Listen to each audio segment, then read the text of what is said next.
Y a partir de hoy, como se había anunciado con cierta anticipación, las puertas de Paraguay al mundo se abren, con limitaciones, con horarios, con especificaciones que desde Migraciones dan a conocer. Y por esto lanzamos el dato que tiene que ver con el lugar que va a ser más visible hoy, porque están las autoridades allí. No solamente se habilita el Puente de la Amistad. ¿Por qué lo hacemos así, Eva? Porque seguramente habrás visto en las redes sociales, viste en tapas de diarios, viste en otros canales, acá también. Casi todos de los que forman parte del gobierno están centralizados y focalizados en el Puente de la Amistad. Claro. Pero quiero que sepas que no solamente se habilita el Puente de la Amistad, se habilitan también otras fronteras, principalmente con Brasil, y vamos a hablar también de Argentina. Por eso hoy le damos este valor con el Zócalo, que por fin se reabren las fronteras, para mí de forma tardía.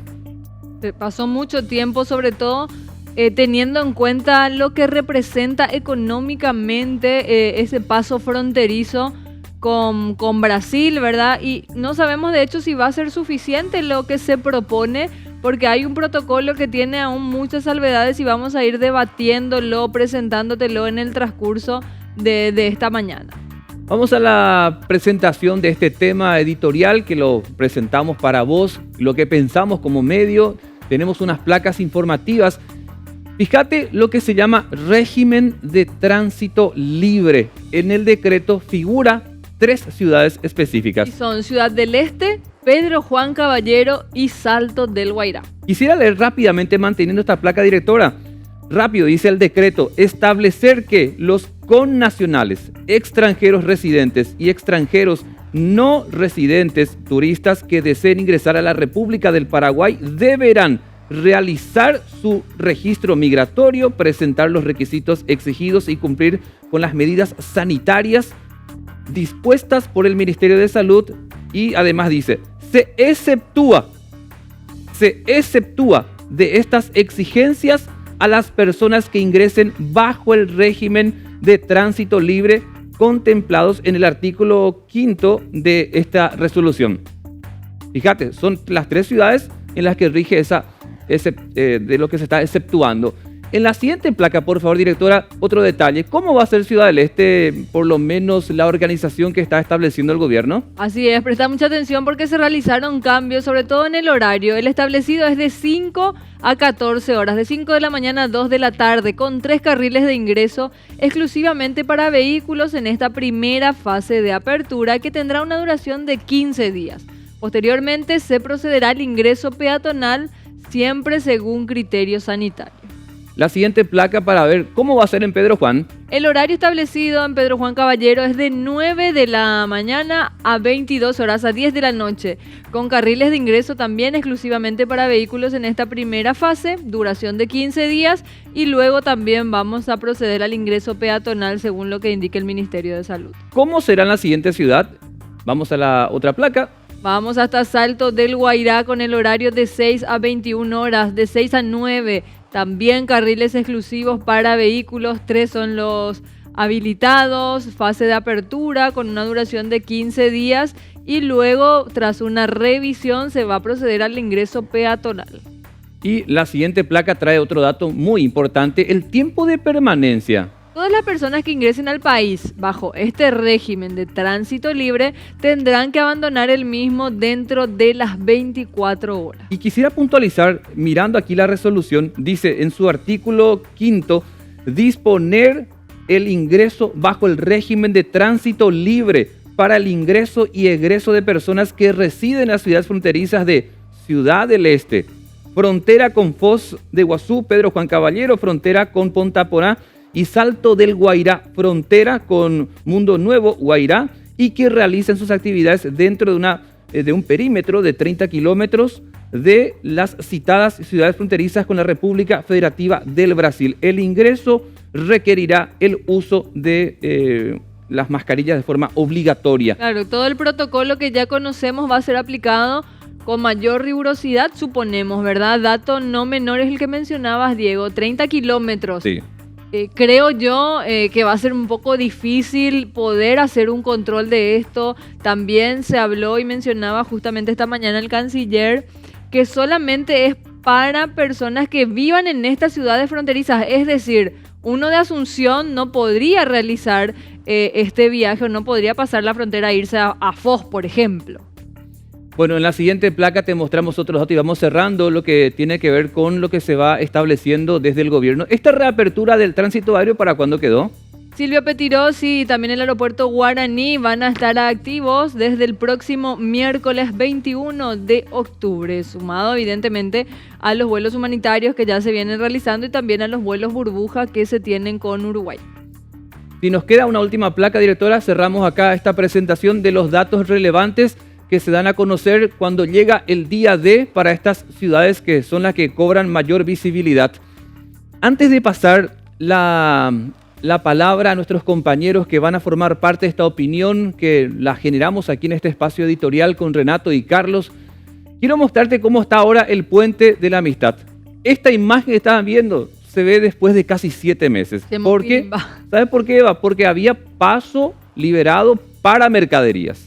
No de esta manera, con un estricto control, según lo había establecido el gobierno. Y llama la atención, ¿verdad? Aunque a mí me parece que todavía no es la cantidad de vehículos que habitualmente a esta hora se tiene con la cantidad de mototaxistas y los demás vehículos que ingresan a nuestro país. Igual me parece poquito todavía, quizás esto va a ser un proceso lento de recuperación económica. Tengo 2 cosas que quiero decir antes de pasar a nuestros compañeros. Lo primero, los controles no se tienen que relajar. Y al mismo tiempo, todo ciudadano, ciudadana, que tome en serio esto de aplicar los controles o tome en serio estas las medidas del cuidado. Insistamos con el lavado de mano, el uso de tapabocas, esas medidas que se han vuelto para algunos ya una costumbre para cuidarnos en la salud y cuidar a otros. Pero lo otro que quiero decir es, a mí en particular, me preocupa que no se le dé garantía a los comerciantes de que apostando su dinero ahora, esto se pueda echar para atrás en 2 semanas. Porque entonces no va a haber un aliento a los comerciantes. Por eso quiero que vayan las 2 cosas de la mano, el cuidado y el control en esa zona, pero al mismo tiempo dándole garantía a los comerciantes de que esto no se va a levantar en 2 semanas, porque de lo contrario no van a querer invertir, no va a fluir la plata. Por eso quisiera, antes de darle la palabra a Renato y a Carlos, insistir en esto. Señores de Alto Paraná y las demás zonas fronterizas que hoy empiezan a rehabilitarse, a cuidarnos y a cuidar a otros. Pero al mismo tiempo, el gobierno tiene que darle al sector privado la garantía de que esto no se va a levantar en 2 semanas, porque de lo contrario, esto es como una palada inicial para la foto y en 2 semanas vamos a estar arrepentidos viendo otra vez cómo algunos comercios están quebrando porque les cerraron el puente. Es lo que quiero dejar puntualizado de lo que pienso en particular sobre esto. Renato, vamos a unirnos contigo y con Carlos viendo estas imágenes de lo que va generando de a poco cómo se oxigena nuestra economía en zona fronteriza. Bueno, sin duda alguna, Diego, Carlos, Eva, esta es una prueba bastante dura y ojalá que la podamos pasar. Me quedo con tus palabras, Diego, y también las 2 mías, cuando decís de que esto es algo que sin duda alguna compete a ambos lados, tanto a las personas que van a generar otra vez que este circuito comercial vuelva a reactivarse y también a las autoridades que den garantías suficientes para que esto de acá a 2 semanas no sea meramente, como mencionaste, Diego, una cuestión de propaganda estatal. La gente tiene que ser consciente que está ante una gran oportunidad de volver a reactivar la economía en las ciudades fronterizas, ese comercio que depende netamente de lo que es el intercambio, ya sea de productos, compra-venta entre los países vecinos, ya sea con Argentina o ya sea con Brasil. El cuidado va a ser importante, uno, porque la evaluación que hace el ministerio es, bueno, de acá a 2 semanas, cómo está la cosa en cuanto a contagios. Y lo segundo, es importante por el sentido de pertenencia. Es un llamado al civismo para que de una vez por todas seamos conscientes que todo esto es nuestro y también podamos involucrarnos más. Hoy, por ejemplo, hay que estar atentos a lo que ocurre en el mundo. Nosotros no estamos en un mundo paralelo para estar diciendo, bueno, vamos a quedarnos abiertos y luego vamos a seguir con nuestras vidas normales. No, hoy Europa está teniendo un análisis fuerte con respecto a lo que ocurre con el COVID-19 en distintos países. Alemania tiene cierto confinamiento, Francia va a tener un toque de queda, España analiza hacer lo mismo. Y si países de primer mundo cuentan todavía con un problema bastante grande del COVID-19, nosotros que tenemos la oportunidad de volver a reactivar, creo que depende de nosotros estar en un cuidado constante. Italia ayer tuvo un récord de contagios comparado solamente con el 21 de febrero de este año, cuando arrancaba todo esto. En febrero tuvo un poco más de 6.000. Ayer, desde que arrancó la pandemia, tuvo más de 7.000 contagios. Así que no es para descuidar, no es para decir, bueno, vamos a encerrarnos de vuelta, porque como había dicho el doctor Sequera, el encierro no es una herramienta aplicable en cualquier momento, pero sí es un llamado de atención para que la gente que entienda y comprenda que depende de ellos que esto sea una constante y de acá hasta que haya una vacuna tengamos este nuevo estilo de vivir. Y otra cuestión, solamente para redondear mi idea, es que hay cosas que dependen también de las municipalidades correspondientes. Dar flexibilidad, por ejemplo, a los alquileres. Hoy tenemos problemas en Asunción que muchos locales cierran porque tienen problemas a la hora de pagar alquileres. No estoy diciendo con esto de que hay que darle alquiler gratuito a todos los comerciantes, sino por una cuestión de humanidad, o por lo menos para que ese circuito vuelva a encenderse, tendrían que ponerse todas las partes de acuerdo y flexibilizar ciertas cuestiones, porque al final que abran las fronteras, que haya otra vez un circuito de comercio, también involucraría que esto aumente las arcas, ya sea en Ciudad del Este, Salto del Guairá, hablamos de tributación. Yo creo que si se hacen bien las cosas, es un signo positivo esto, pero repito, si se hacen bien las cosas y hay colaboración de ambas partes, gobiernos locales, gobierno nacional y la gente con el cuidado, yo creo que vamos por buen camino. Tal cual, coincidimos en esa apreciación, le sumamos también a Carlos en lo que presentamos hoy en aquello de cuidarnos y cuidar a otros, pero al mismo tiempo darle al sector privado la garantía de que esto no se va a levantar muy rápido, Carlos. Efectivamente, Diego, por favor, creo que el mensaje es el correcto, es el más sensato, es el más práctico y es el necesario para un momento tan crítico económicamente hablando. No tengo más que sentirme muy contento por la posición que estamos teniendo como medio, porque en definitiva, Diego, Eva y también Renato y audiencia, lo que aquí se discute es la previsibilidad. Es lo que solicitan los comerciantes. Para que la gente entienda y se dimensione qué es lo que se está discutiendo, el gobierno prohibió vía decreto que la gente pueda trabajar. El gobierno cerró las fronteras. Entonces, el gobierno prohibió a la gente el trabajo, prohibió a la gente el desplazamiento. Esta situación generó una crisis económica muy grande y hoy tenemos que pensar en cómo recuperarnos. Por eso, esto que estamos planteando, medidas de seguridad, de higiene, que claramente tienen que aplicarse, los controles fronterizos tienen que ser rigurosos, pero ya no podemos volver para atrás.